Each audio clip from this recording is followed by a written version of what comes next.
মাঘ মাসের প্রথম দিন ভোর হতেই শরীয়তপুরের মনোহর বাজার এলাকায় বসে ঐতিহ্যবাহী জোড়া মাছের মেলা। কনকনে শীত উপেক্ষা করে ভোরের আলো ফোটার সঙ্গে সঙ্গেই খোলা মাঠে ডালা ভর্তি ইলিশ সাজিয়ে বসে আছেন বিক্রেতারা। পাশাপাশি সারি সারি সবজি, খাবার ও খেলনার দোকানও সাজানো থাকে। ক্রেতা বিক্রেতার হাক ডাকে মুখর হয়ে ওঠে পুরো মেলার প্রাঙ্গণ।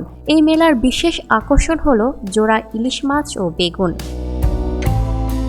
সরেজমিনে বৃহস্পতিবার 15 জানুয়ারি 2026 পহেলা মাঘ 1432 মেলা প্রাঙ্গণ ঘুরে দেখা যায় অধিকাংশ মানুষই ঘরে ফিরছেন একজোড়া মাছ ও বেগুন নিয়ে, যা বহুদিনের চলে আসা রীতি। শরীয়তপুরের মনোহর বাজারে কালী মন্দির ও গরুর মাঠ এলাকায় প্রতি বছর মাঘের প্রথম দিনে এই মেলা বসে। স্থানীয়দের সঙ্গে কথা বলে জানা যায় অন্তত 200 বছর ধরে এটি অনুষ্ঠিত হয়ে আসছে।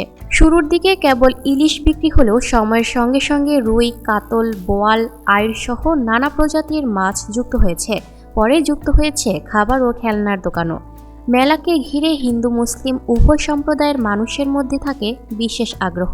সারা বছর ধরে অনেকে এই দিনের অপেক্ষায় থাকেন। মেলা উপলক্ষে আশপাশের এলাকায় মানুষ সমাগম করেন, আর অনেক পরিবার আত্মীয় স্বজনের কাছে দাওয়াতও দেন।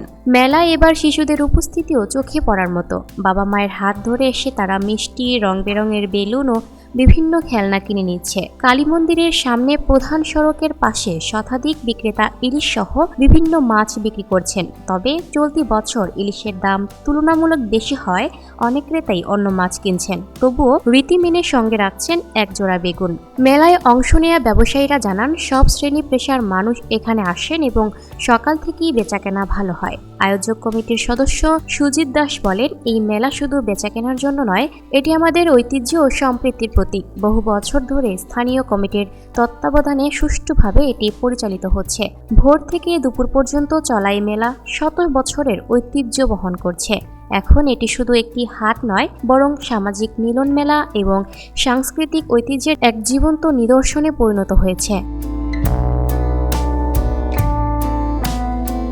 Lucky Akter, up to date news, Dhaka.